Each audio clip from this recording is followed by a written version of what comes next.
if the Prime There is Minister no wants to problem come in to Sure. him being Sujata invited. Paul. He's the John Prime Dayal, just Minister a of second, please. everybody. He is the Prime Minister of the entire country. He's not the Prime Minister of the BJP alone. Sure. And he should be invited. And I would invite him to my home if he was willing to come.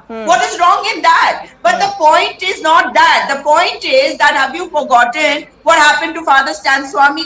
I cannot imagine that in my country an 85-year-old was denied a sipper. Well, the Prime Minister could have intervened at that time. And when Christians are being persecuted, discriminated against, and violence is being unleashed against them, why does the Prime Minister, instead of just speaking at this particular forum or any other forum, give clear directions that these elements who are creating havoc in the lives of the minorities should be put to, But the Prime not Minister just did speak of No. attempts that were being made as far as disrupting harmony is concerned. He spoke of the attack in the Germany Christmas market as well. So what He is did making speak of him unity. stop? He did speak of unity No. and harmony as well.